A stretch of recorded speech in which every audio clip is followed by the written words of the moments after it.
Dios es bueno. Óigame, contra viento, marea y tempestad, aquí estamos. Independientemente de la enfermedad, de la pandemia, de la crisis, de la política y cuantas cosas más, aquí estamos para adorar el nombre que es sobre todo nombre. Damos gracias al Señor que su fortaleza ha sido para con nosotros durante estos días. Así que reciba toda la gloria y toda la honra. Que os sea alegría ver a Luisa. Luisa, qué bueno, Dios te bendiga. Bueno, mis hermanos, voy a proseguir donde me había quedado. Pero voy a dar lectura a Isaías 64:8. Isaías 64:8, una porción de la Escritura en el Antiguo Testamento.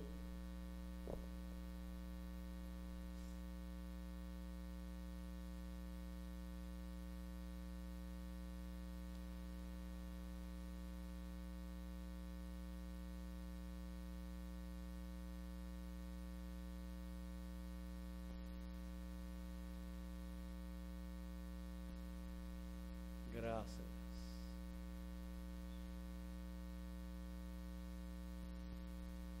Cita la Escritura, Isaías 64:8, así en el nombre del Padre, del Hijo y la comunión del Espíritu Santo. Amén.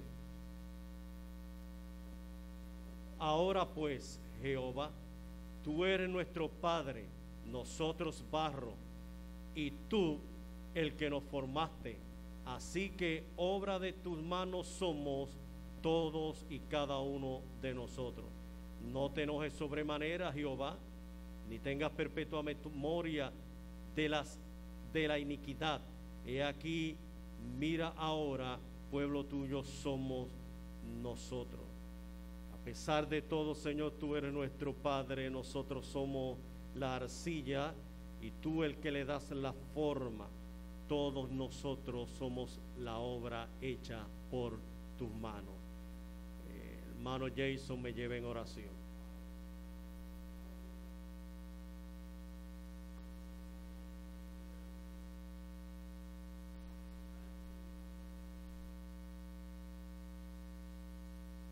Gloria y honra al Cordero.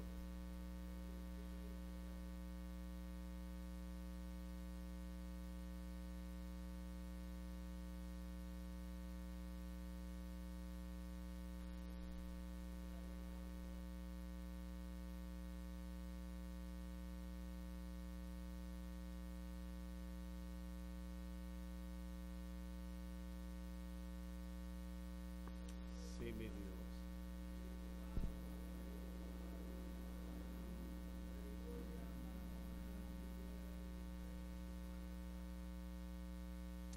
Amén. Ustedes saben que comencé hace tiempo atrás hablándole acerca del alfarero y la vasija en la formación en la rueca. Le hablé acerca de la función de las vasijas, el contenido de las vasijas y la ubicación, función, contenido y ubicación. Así que me quedé el domingo atrás hablándole acerca del contenido. Íbamos, si mal no recuerdo, por los vasos que contienen cartas. Número 5, vasos que contienen cartas. Además de las vasijas tener diferentes tipos de utilidad y contenido, habían vasos en los cuales se escribían cartas, se sellaban y se guardaban en esos barros, tinajas de barro para preservarlos, para cuidarlos. Así que el apóstol Pablo, hablando a los Corintios en el capítulo 3, verso número 2 a 3, Pablo dijo que nosotros somos cartas abiertas. Hay cartas selladas y hay cartas abiertas. Las cartas selladas son aquellas que el Señor ha escrito en nuestro corazón, cosas que solamente Él y yo conocemos, o Él y tú conocen. Esas son las cartas selladas. Él va trabajando en tu corazón, va poniendo su sentir, su deseo, su sueño, su anhelo para con tu vida, el plan y el propósito que Él ha diseñado para ti. Esa es una carta cerrada, solamente el Señor y tú lo conocen.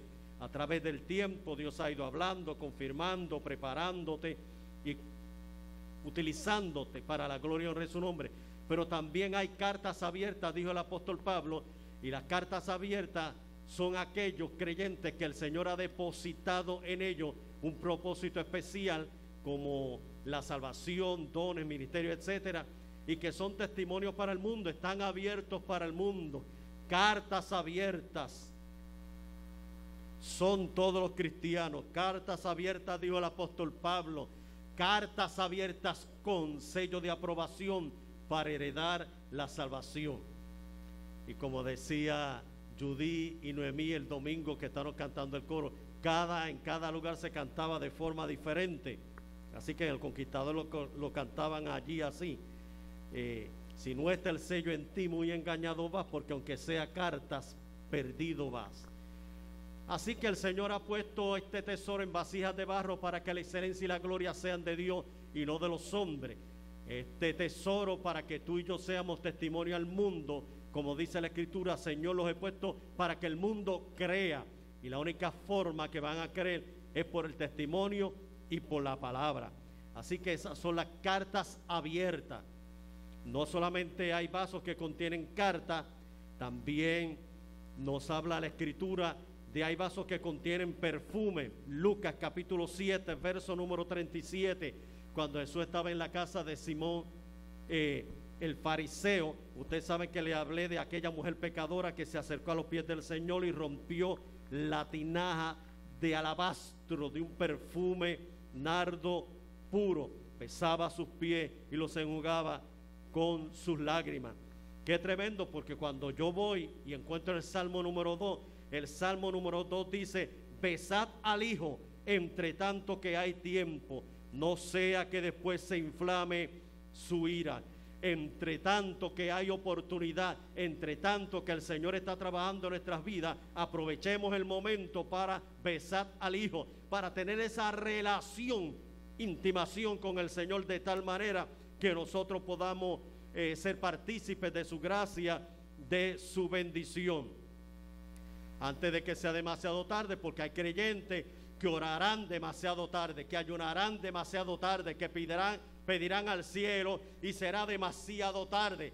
Hay situaciones que llegarán a la presencia del Señor demasiado tarde, porque cuando tuvieron tiempo para hacerlo, no lo hicieron. Por lo tanto, besad al Hijo para que no se inflame su ira.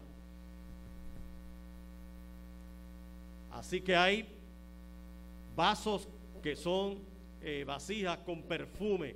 El proverbista dijo: las moscas muertas hacen heder el perfume del perfumista.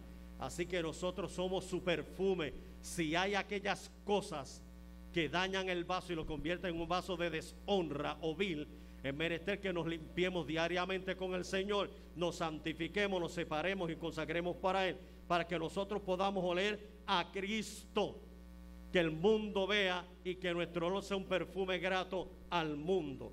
El sexto vaso que nos presenta la Escritura, el séptimo vaso, es el vaso de sufrimiento. En Mateo capítulo 20, verso número 22, allí aparecieron los dos hijos de Zebedeo, y la madre de Zebedeo va donde Cristo y le dice: mira, Cristo, mis dos nenes, Pedro y Juan, yo quiero que se sienten en tu reino, uno a la izquierda y uno a la derecha.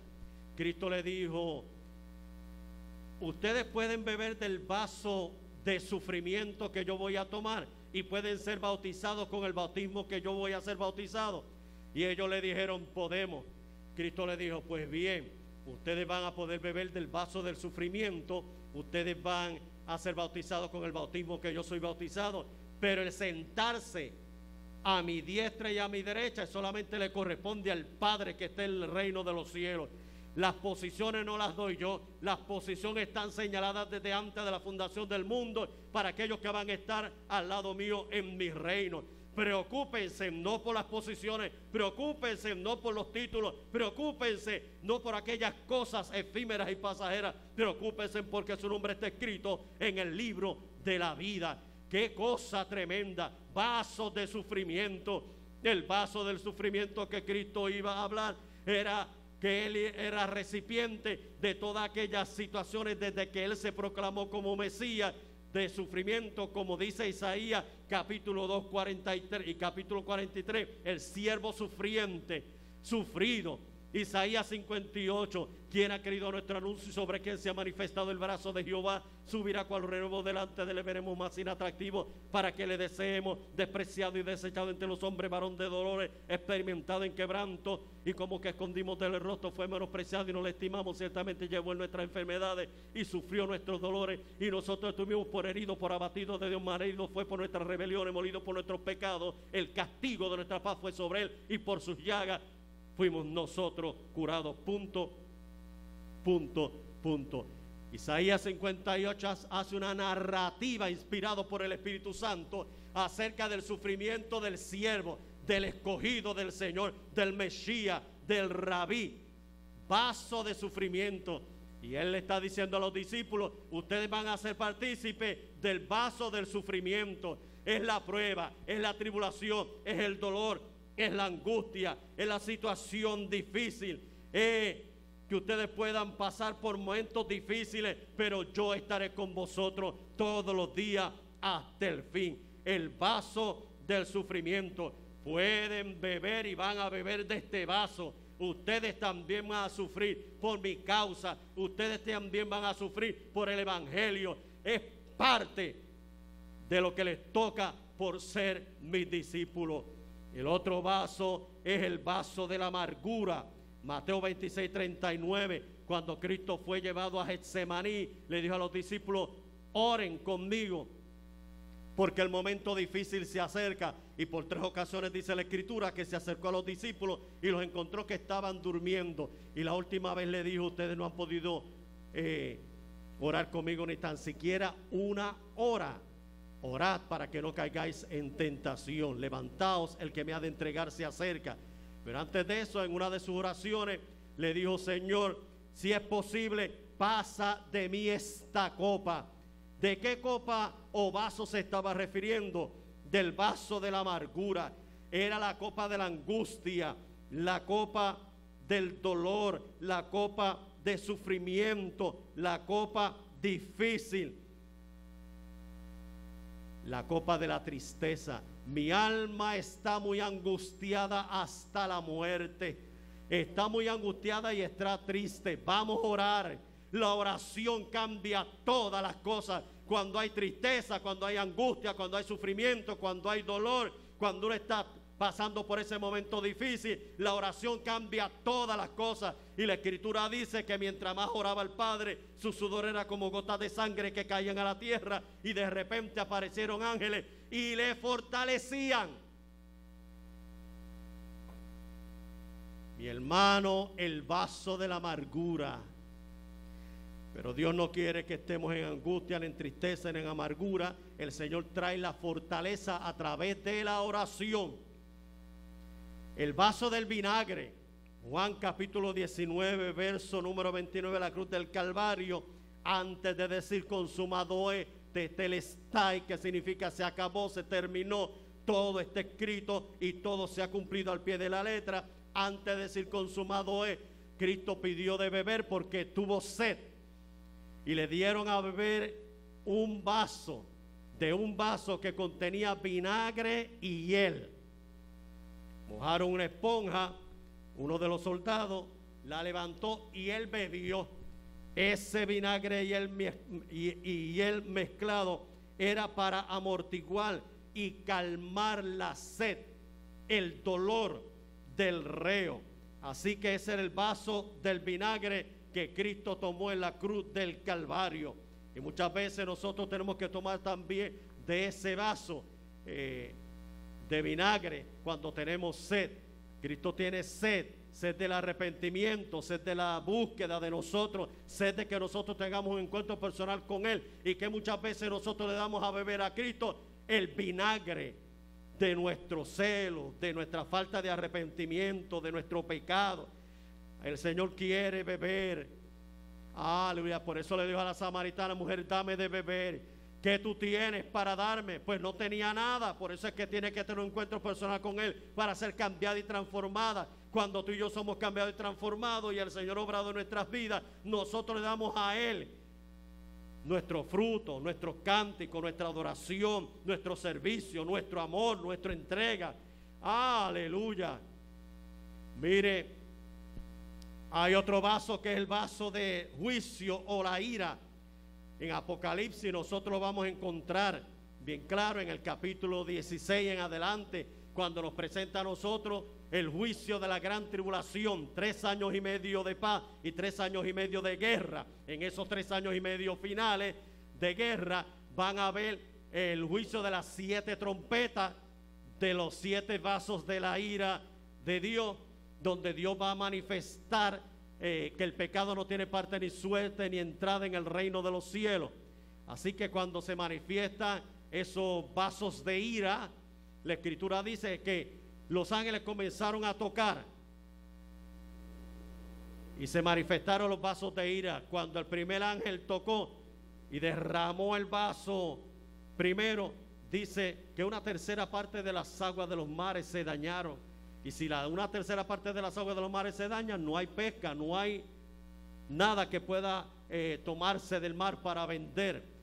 Después dice que otro ángel vino y derramó la copa de ira, el vaso de ira, y dice que una tercera parte de los ríos fueron contaminados, así que nadie podía beber agua. Cuando abrían los grifos de la casa, lo que salía era sangre. Se repite la historia de Moisés, el río Nilo convertido en sangre. Otro ángel derramó la copa de ira y dice que el sol se puso caliente 7 veces, comenzó a quemar a los hombres, y los hombres, en vez de arrepentirse, maldecían y blasfemaban a Dios, al Dios del cielo, y se molestaban, se indignaban con Dios. Otro ángel derramó la copa y dice que hubo un gran terremoto, cual nunca antes lo ha habido sobre la faz de la tierra, que estremeció al mundo entero. Un gran terremoto que por poco parte el mundo en 4 pedazos.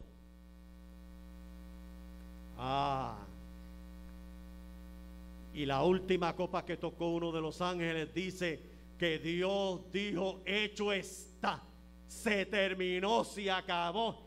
Y dice que uno de los ángeles derramó la copa sobre el río Éufrates, y el río Éufrates se secó, preparando el camino para los reyes del oriente, para la gran guerra que tendrán contra Israel. Y ahí aparecerá entonces el deseado de todas las naciones, y se cumplirá Apocalipsis 1:7, y todo ojo le verá, y los que le traspasaron verán linaje, sabrán que él es el Mesías. Aleluya. Pero la iglesia vendrá con el Señor, la iglesia vendrá con el Cristo glorificado a reinar y establecer su reino por 1000 años. Ese es el vaso de juicio. También está, según Lucas capítulo 2, verso número 22, el vaso del nuevo pacto. Cuando Cristo estaba en el cenáculo con los discípulos, que le dijo que fueran a la casa, a un aposento, a preparar la mesa para participar con ellos la última vez. Por eso le dice la última cena, para participar la última vez con los discípulos. La Escritura dice que el Señor le dio a los discípulos la copa, el vaso del nuevo pacto, la nueva alianza, el nuevo contrato, el nuevo convenio, un pacto con el Dios del cielo. El antiguo pacto habla del pacto del Dios con Israel, para que cumplieran la ley, cumplieran los mandamientos y la ley, y obtuvieran en fe la salvación. Ahora habla del nuevo pacto, que es en la persona de Cristo muriendo en la cruz del Calvario, y la única salvación es a través de Cristo, aceptándole y su sangre limpiándole de todo pecado. Es un pacto de fe, es un pacto de compromiso, es un pacto de sangre, es el nuevo pacto, es un pacto permanente, no es circunstancial, es permanente el nuevo pacto. La nueva relación con Dios que tú y yo podemos tener. Por eso somos salvos por fe en Cristo Jesús, Señor nuestro. Aquí no hay que hacer como los mitas. Ya se murió Aarón, ahora viene Moninín. Y no sé quién más adelante vendrá, ya se están peleando por la silla después que ella parta, porque ella es mayor también. No, esto no es como hacía la iglesia de Mita, que una vez yo fui antes de convertirme, y me dio curiosidad y me fui al templo de la calle Duarte para ver cómo era que ellos hacían las cosas, porque usted sabe que al ser humano esas cosas le atrae, lo místico, lo que tiene que ver con Dios, cosas sobrenaturales, como decían que ocurrían allí. Así que yo fui y me acerqué por la verja, y uno de los guardias me dijo: ¿qué quiere? No, simplemente estoy observando. Y yo observaba por la ventana que iban caminando con los brazos levantados. La puerta del templo, estoy hablando del viejo, no del nuevo, el templo viejo, la puerta era bien alta y estaba abierta, y había unos que estaban caminando de rodillas.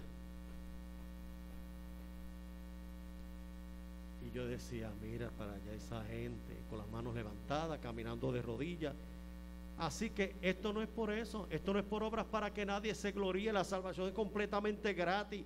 Es que entremos en ese nuevo pacto y nueva relación con Dios en la persona de su Hijo amado Jesucristo. La salvación es gratuita y es por gracia, punto, y se acabó.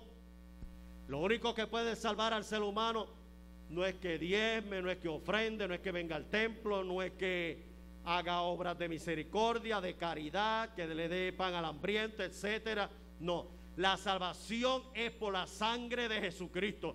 Ahora esta salvación hay que mantenerla con temor y temblor, porque esto no es como la teoría de la prosperidad, una vez salvo siempre salvo, de los calvinistas. No, esto es que tú te salvas, y Hebreos capítulo 2 dice que tienes que cuidar la salvación con temor y temblor. Tienes que cuidarla, tienes que regar la planta, tienes que echarle agua, abonarla, cuidarla, sacarle todas aquellas cosas que no sirven. Tu vida espiritual tienes que mantenerla, cultivarla y cuidarla, porque si no te mueres espiritualmente.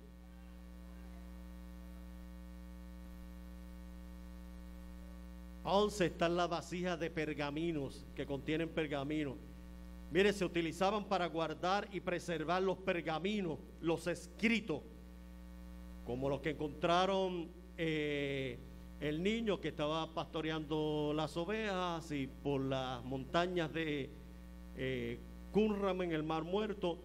Dice que una oveja como que se quiso descarriar y cogió una piedra y se la tiró. La oveja se movió y cuando la piedra cayó, hizo un hueco en la pared, y él por curiosidad se fue a investigar, y cuando se fue a investigar encontró que habían tinajas, vasijas de barro, pequeñas y grandes, contenían porciones de la escritura del Antiguo Testamento, copias del Antiguo Testamento, y una era de Isaías 61, y la porción que tenía allí enrollada, escrita, decía: el Espíritu del Señor está sobre mí, porque me ungió Jehová para dar buenas nuevas a los abatidos, a los que están encarcelados se le dé apertura de la cárcel, a los que están en luto se le dé buen óleo. Aleluya, el Señor me escogió, es lo que está diciendo la porción escritural, cumpliéndose en el Mesías.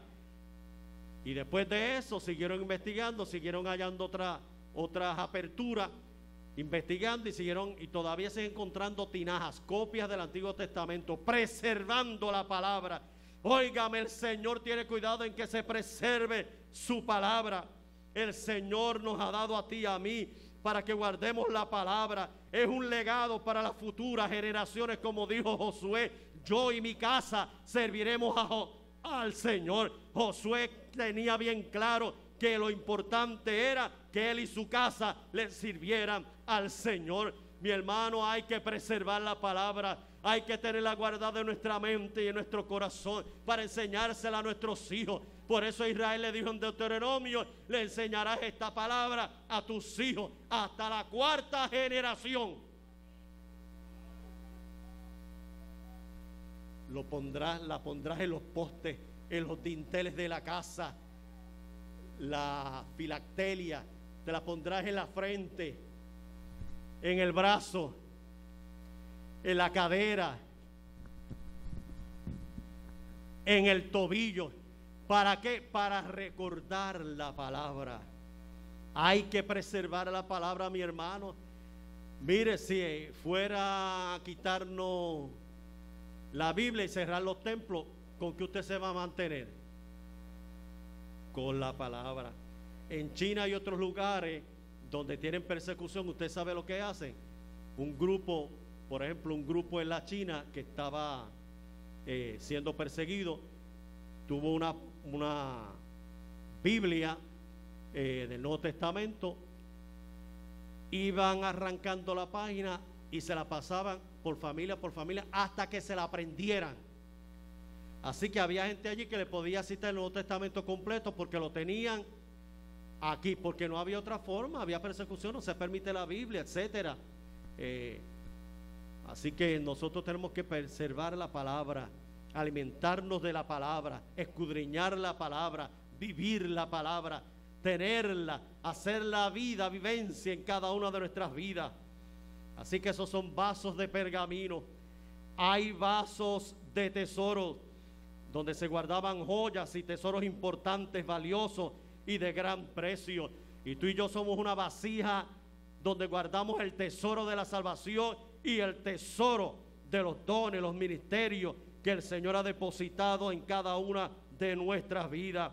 Son preciosos, son valiosos, son importantes. Así que mantén el vaso de tesoro que te ha sido entregado. A veces estos vasos eran de oro, de plata, de madera, de barro. Se hacían con el fin de una utilidad y eran ubicados en diferentes partes, como les voy a decir ya mismo. Algunos eran costosos, especiales, de gran precio. Otros no los valoraban, como los del alfarero, no los tenían en gran valor en Israel. Cristo nos compró a precio de sangre, en rescate, porque estábamos en la exhibición en la plaza del mercado donde el diablo nos tenía en exhibición, y Cristo fue allí a la plaza y nos compró a precio de sangre y enclavó en la cruz los pecados de cada uno de nosotros y nos hizo libres del antiguo propietario. Ahora somos libres por el Señor, libres del pecado, libres de todo. Cristo nos ha hecho libres, no hay carga, no se supone que no haya carga, ni tristeza, ni dolor, porque Cristo nos compró y ha puesto el gozo del Señor en nuestros corazones. Compró nuestra libertad, nuestra dignidad y nuestra identidad, que fueron las tres cosas que yo le he dicho siempre a ustedes, que el hombre perdió en el Edén. Por haberle entregado al diablo el dominio, perdió su dignidad, perdió su libertad y perdió su identidad. Yo leí Isaías 64:8. A pesar de todo, Señor, tú eres nuestro Padre y nosotros somos el barro y tú el alfarero. Todos somos obra de tus manos. Cuando vamos a buscar la escritura, ya una vez están hechas las vasijas, tienen su contenido. Las vasijas son colocadas en diferentes lugares. Uno de los lugares que yo le mencioné a ustedes donde las vasijas se iban a colocar era en el tabernáculo, según Levítico capítulo número 6, verso número 28. El Señor le dijo a Moisés: tú vas a hacer el tabernáculo y todos los utensilios que en ellos van a ver, y los vas a hacer conforme al diseño que yo te estoy mostrando. No le quites ni le añadas, haz las cosas conforme el diseño que yo te voy a mostrar. Esos utensilios y esos vasos serán sagrados, consagrados, apartados y separados para la obra del tabernáculo. Miren, en el tabernáculo se hacían sacrificios y algunas carnes las cocinaban en una olla de barro, en una vasija grande de barro. Y usted sabe que dice Levítico 11 y Números capítulo número 19. Ahí habla acerca de esos vasos, de esas vasijas, ollas grandes de barro que se utilizaban para cocinar la carne de los sacrificios. ¿Usted sabe qué dice la Escritura? Que una vez se terminaba de cocer el sacrificio, la carne, tenían los sacerdotes que romper la vasija de barro en pedazos. Lo segundo que dice es que estos vasos que eran sagrados, consagrados para el Señor, no los podía tocar nadie ni usar para otra cosa, sino para el santuario. Y mire lo que dice la Escritura. La Escritura dice, para que no se pudieran contaminar, estos vasos tenían que tener una tapadera, una tapa. Tú y yo somos las vasijas del Señor, ubicados en el templo para su servicio. Y el Señor no quiere que nos contaminemos. Y el Señor nos ha puesto a nuestra vasija una tapadera, que es el Espíritu Santo de Dios, para cubrirnos, para guardarnos, que no nos contaminemos, para mantenernos santificados, purificados y consagrados para el Señor. Una vez los vasos son consagrados, apartados y separados para el Señor, no se pueden contaminar. Lo que Dios separó en el santuario era santo para Él, era consagrado para Él. Óigame, y muchas veces nosotros tenemos que entender eso. Cuando Dios ha separado algo para su gloria y para su honra, no lo podemos usar en otras cosas, sino para el servicio del Señor. Tú no puedes cantarle a Dios y cantarle al diablo. Tú no puedes tocar para Dios y tocar para el mundo. Tú no puedes estar en la iglesia y estar en el mundo haciendo las cosas del mundo, porque tú eres un vaso consagrado, separado, apartado para el Señor, para el servicio del Señor. Y todo lo que el Señor ha hecho en tu vida ha sido bien. Por lo tanto, tienes que corresponder al Señor con bien. Encontramos también vasijas, no solamente en el tabernáculo, encontramos en el palacio. En el palacio habían vasos de oro y de plata que lo utilizaba el rey. Eran dignos, especiales, solo para utilizarse por la realeza o los invitados especiales en la fiesta que celebraba el rey. Nadie los podía tocar, nadie podía usarlos, solamente el rey y la realeza, porque eran dignos y especiales. Tú y yo somos dignos y especiales, puestos en el palacio del rey, en el palacio del Señor. Lo tercero que encontramos es vasos en el templo. Óigame, dice la Escritura que Nabucodonosor mandó a su hijo Nabucodonosor a conquistar todos los territorios, porque ya él estaba para partir y iba a entregar el reino. Nabucodonosor, según Jeremías capítulo 31, iba a estar Israel en la apretura, iba a estar Israel en el cautiverio. Jeremías lo profetizó, Isaías lo dijo también, que venía un cautiverio para Israel por causa del pecado. Jeremías habla de la caída de Jerusalén. Óigame, mire cómo lo dice Jeremías bien claro. El oro perdió su brillo. Esto está en Lamentaciones capítulo 4 verso número 2. El oro perdió su brillo, quedó totalmente empañado. Por las esquinas de las calles quedaron regadas las joyas del templo, los utensilios y los vasos del templo, por el pecado. Se compara esta condición de Jerusalén por la desobediencia a que eran comparados a vasijas de barro de poco precio. Tú eras oro, eras de utilidad en Israel, tú eras oro, pero por causa del pecado vino Nabucodonosor, el enemigo, arrasó contigo y te has convertido en un vaso de barro de poco precio. Porque en Israel no se tenían estima a los alfareros ni a las vasijas. Por eso es que el Señor no cogió vasijas del palacio. El Señor no nos llamó del Capitolio, ni nos llamó de una casa grande donde había piso de mármol, ni nos llamó, hay algunos que el Señor los llama por su misericordia, pero el Señor nos llamó vasijas de barro. La Biblia dice, hablando Pablo a los Corintios, lo más vil del mundo escogió Dios para avergonzar a los sabios de esta hora, lo insignificante, lo no servible, lo que estaba por allá atrás, en el anonimato, que nadie le prestó atención, que nadie le puso la mirada. El Señor nos miró, sobre ti fijaré mis ojos, dijo el salmista. El Señor nos miró, el Señor nos amó, el Señor nos escogió, el Señor nos llamó, el Señor nos lo colocó, el Señor depositó su tesoro y nos puso para hacer luz en medio de las tinieblas y para que nosotros fuésemos colaboradores en el plan de salvación y de redención de la humanidad. No somos cualquier cosa, vasos de utilidad de las manos del Señor.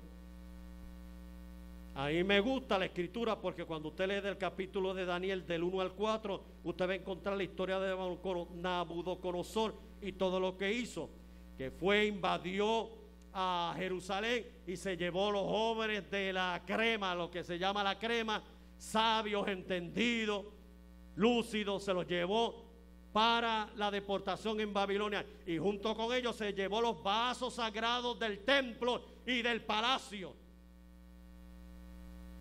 El hijo de Nabucodonosor, don Belsasar, cuando reinó, en el capítulo 5 de Daniel, la escritura dice que un día hizo una gran fiesta, invitó toda la gente.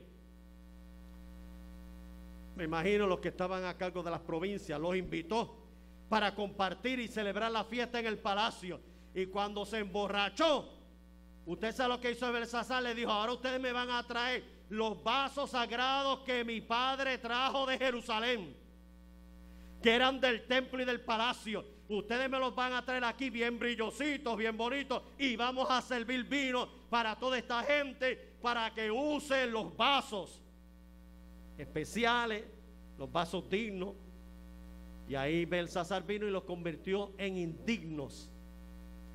Y tanto fue así que en medio de la celebración, cuando empezaron a usar los vasos, la escritura dice que en medio de aquella luz del palacio y todos los que estaban participando, en una pared bien grande empezó a escribir la mano de Dios con el dedo de Dios: Mené, Mené, Tekel, Uparsim. Buscaron a los sabios, a los entendidos, a cualquiera, y no había nadie que pudiera interpretar lo que estaba escrito en la pared. Y usted sabe qué dice la escritura: que la mujer de Belsasar, Dios bendiga a las mujeres, Dios bendiga a las mujeres de Dios consagradas, apartadas y que tienen conocimiento. Y la mujer de Belsasar le dijo al rey: oh mi rey, sepa pues que lo que está escrito en la escritura, ninguno de los tuyos te lo van a poder interpretar. Pero tu padre trajo a uno de allá de Jerusalén, que esté uno en cuyo está el Espíritu de Dios, sabio, entendido, con conocimiento, y está el Espíritu de Dios en él. Mira que el rey lo puso en alta estima. Búscalo, se llama Daniel. Que también el rey Nabucodonosor le había cambiado el nombre y le había puesto Belsasar. Búscalo. Qué mujer entendida, qué mujer que Dios usó, qué mujer con conocimiento, qué mujer que sabía. Le habló de todo la historia del padre de él, lo que había hecho con él, como Daniel era un hombre entendido y cómo había trabajado en el palacio, en las posiciones, etcétera. Y le dijo: mándenlo a buscar. Y vino Daniel. Si me interpreta lo que está en la pared, te voy a dar vestiduras reales, y te voy a dar regalos, y te voy a dar una posición en el reino. Es más, te voy a hacer el tercero en el reino. Estoy yo, está mi esposa, y después vas a estar tú. Y él le dijo: tú sabes qué, rey, no me interesan tus ofertas, no me interesan tus regalos, no me interesan tus posiciones, no me interesan los títulos que me puedas dar. Yo sirvo al Dios del cielo, y lo que el Dios del cielo me diga, eso yo diré. Pues ahí dice: Mené, Menel, tu reino ha sido pesado y quitado de ti. Tekel, Dios lo ha quitado de entre ti y no vas a reinar más. Uparsim, el reino va a ser dividido en dos y se va a dar a los medos y a los persas, y tú para afuera. Le dio vestidura, le puso títulos, bueno, 20,000 cosas. Y después de eso, después que hizo eso, se fue Belsasar a justa. Murió. Vino Darío. Y Darío mandó cartas, empezó a trabajar con las cartas para hacer las deportaciones, etcétera. Dios tenía un plan y un propósito, y entre ellos reconoce a Daniel. Y me gusta, ese es el capítulo 6, porque dice, cuando está hablando acerca de Daniel, de este hombre de Dios, le dice: Daniel, en cuyo ser está el Espíritu de Dios. Y no solamente está el Espíritu de Dios, es un hombre que hace bien su trabajo. Ah, qué palabras tremendas. El testimonio, la marca, la huella que dejó Daniel en el palacio, en el reino. Darío dice: es un hombre que hace bien su trabajo. Por eso, donde Dios te ponga a hacer algo, haz bien el trabajo. Si vas a cantar, canta para Dios. Tengo un dolor de garganta, hermano, pero yo voy a cantar. Lo bueno para Dios y lo malo para ustedes. No, aquí no hay malo para nadie, porque está cantándole para el Señor. Cante, y si no, no cante. Esa es la queja. Ay, Dios mío, mire, me duele la garganta y no, me pusieron a cantar. Usted, pues no cante. Usted va a cantar para Dios. Le duele la garganta, le apriete, le arde, esté botando sangre. Si usted va a cantar, cante para Dios. Aquí no se canta para los hombres, ni para el pastor, ni para los líderes, ni para los miembros. Aquí se canta para el Señor. Como dijo Victoria: yo estoy así, pero canto para Dios y voy a seguir cantando. Hay que cantar para Dios. Lo que vas a hacer, hazlo bien.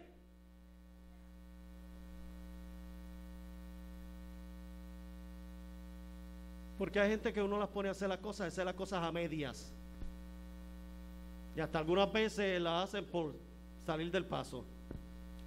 No, las cosas hay que hacerlas como de la Escritura dice, como el apóstol Pablo: lo que vayas a hacerlo como para el Señor. Y si lo vas a hacer para el Señor se merece lo mejor. Hello. Creí que estaba solo. Cuando la Escritura nos lo presenta a nosotros, así que, y lo último, y termino, que dice la Escritura, es cuando usted va al Nuevo Testamento, encuentra dónde están ubicadas también algunas vacías. En la entrada de la ciudad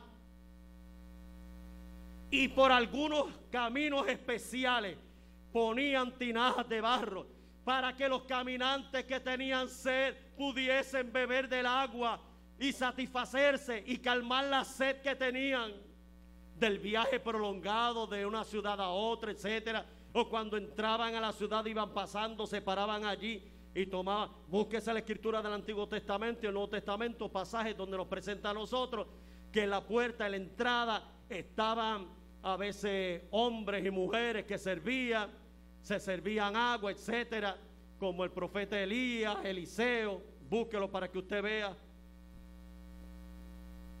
para calmar la sed. Otro lugar donde se colocaban las vasijas, donde dice mi querido hermano Pablo cita y dice que él ha depositado este tesoro en vasijas de barro para que la gloria y la excelencia sean de Dios y no de los hombres. Y hablándole en segunda de Timoteo capítulo 2, que yo le he leído a ustedes anteriormente, 20 en adelante, usted va a encontrar que cita y dice: en la casa del Señor hay diferentes clases de vasijas, unos de oro, unos de plata, unos de madera y unos de barro, unos para usos de honra, unos para usos de deshonra y unos para usos de ira. Así que los vasos del Señor también se están colocados en el templo, en la casa del Señor. Lo que está hablando el apóstol Pablo es a Timoteo que en la casa del Señor hay diferentes vasos con diferentes dones, con diferentes ministerios, y lo hacen para el Señor y son de utilidad. Y cuando termina de hablarle a Timoteo en 2 Timoteo 2:20, le dice: ten cuidado, porque está el chisme, la crítica, la murmuración, el empuje. Tú eres un joven ministro, no tengas temor, porque tú tienes que ejercer tu ministerio. Predica a tiempo y fuera de tiempo, exhorta con toda deprecación y súplica en el Espíritu, redarguye, reprende, exhorta, a obra de evangelista, cumple tu ministerio. Cuando le habla a Timoteo le dice, después de tú ver todas estas cosas que suceden, como Fileto y Meneo, que me abandonaron y me dejaron y abandonaron la salvación y todo lo que se le había enseñado, fue como una pérdida de tiempo. Le dice Pablo a Timoteo, después de estas cosas, si alguno se limpia, será vaso, instrumento para honra. Primero, para ser usado por Dios, etcétera, tiene que limpiarse, tiene que consagrarse, tiene que apartarse. Usted sabe que usted siempre ha oído, desde que nos convertimos, oímos esa parte que dice que Dios no usa vasos sucios. Dios usa vasos limpios, vasos que estén apartados, consagrados para Él y para su servicio, vasos que puedan dar lo mejor para el Señor. Y el apóstol Pablo dice a Timoteo, si alguno se limpia, será vaso, instrumento para honra. Después que te limpie y tú te apartas de todas esas cosas dentro del templo de la casa del Señor, va a ser un instrumento para honra. Lo que tú hagas va a honrar al Señor. Tú honras al Señor con tu adoración, tú honras al Señor con tu servicio, tú honras al Señor con tu alabanza, tú honras al Señor con tu trabajo, tú honras al Señor con tu vida, tú honras al Señor con tu consagración, tú honras al Señor cuando proclamas la palabra a otros que están perdidos, tú honras al Señor cuando lo que hace, lo haces para el Señor. Instrumento para honra, para glorificar el nombre del Señor. Será santificado, un vaso no solamente instrumento de honra, sino santificado, consagrado, apartado del mundo para el servicio de Dios. Que vas a tener esa relación con el Dios Santo, porque el Dios Santo quiere que sus vasijas sean santas. Nadie puede comunicarse ni tener relación con el Dios Santo si no es santo. Pero qué bueno que la Escritura dice que en Cristo Jesús somos santos. El santo, que es el Señor, nos hizo santos por su sacrificio en la cruz del Calvario. Y el justo murió por el injusto. Y ahora si el injusto se arrepiente y se convierte y acepta a Cristo, es un justo. Y Dios lo ve la persona de Cristo como si nunca hubiese pecado. Y el Espíritu Santo inmediatamente lo consagra, lo aparta para el Señor. Tú le perteneces al Señor. Tú estás consagrado para el Señor. Tú eres instrumento y vasija del Señor. Lo tercero que le dice, no solamente será instrumento para honra, no solamente será santificado, Timoteo, sino que será útil para el Señor. En cualquier área que el Señor te vaya a colocar, vas a ser un instrumento útil. Yo sé que hay veces que hay personas, cuando yo me convertí, ¿verdad, Gaby? Cuando uno se convirtió al Señor, siempre la iglesia decía, yo soy una vil escoria, un trapo de inmundicia, un trapo sucio. Ahora que yo estoy aquí después de tantos años, 45 años en el Evangelio, va a cumplir 46 en julio 31, si el Señor me da vida, que lo espero.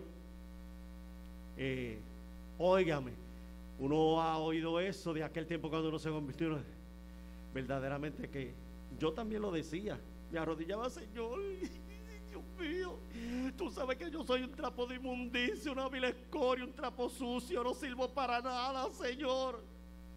Y el Señor allá arriba me imagino que dirá, pero ¿qué es lo que hizo mi hijo por ti? ¿Pero qué es lo que te pasa? Ubícate. Y ahora aprendido en el proceso, yo era, ya no soy. Y Juan en su carta dijo, hijitos míos, si alguno pecare, abogado tenemos para con el Padre Jesucristo el justo, y su sangre nos limpia de todo pecado. Yo era vil escoria, yo era trapo de inmundicia, yo era un trapo sucio, pero ahora fui limpiado por la sangre del Señor, y ahora soy precioso y soy un tesoro para el Señor, y tú vales para el Señor, y tú eres importante para Dios, y todo el mundo dentro de la iglesia tiene utilidad. No que yo no sirvo, no, aquí todo el mundo sirve. Aquí todo el mundo sirve. Y último le dice, y debe de estar dispuesto para toda buena obra. O sea que el Señor te mira y tiene que estar dispuesto para la tarea y para el trabajo. Amén. Que así nos ayude Dios. Voy a orar. Voy a orar y vamos a cantar. Antes de cantar voy a orar. El domingo que viene las damas tienen la parte. Le voy a predicar un mensaje que el Señor me dio las otras noches, que estaba en el templo predicando, y lo tengo aquí. Y con ese voy a cerrar este mes de enero para entrar en el mes de febrero bajo el tema conexión. Así que todos los cánticos, todos los pasajes escriturales, todos los coros que vamos a cantar en el mes de febrero tienen que tener conexión, conectados con el Señor, conectados con el Espíritu, conectados con la palabra, conectados con la familia, conectados con el mundo. Vamos a ver la conexión, a ver cómo estamos. Así que las damas el domingo que viene, martes y jueves, nosotros estamos aquí orando. Vemos un grupito, venimos aquí los martes y los jueves, estamos orando, clamando al Señor. Así que el mes de enero el concilio termina el mes de oración y nosotros seguimos orando. Yo espero que usted saque en su casa su tiempo para orar al Señor. No se vaya de rolimpín, como dicen por ahí, y desperdicie las noches y el tiempo. Si usted no puede venir al templo o no quiere por cuidarse del COVID, pues ore en su casa, en su cuarto, en su recámara, pero ore en el día, mediodía, por la tarde, pero ore. Manténgase orando, que eso es importante. Amén. Y el domingo, si el Señor permite, estaremos aquí cantando, adorando al Señor y ministrando la palabra del Señor.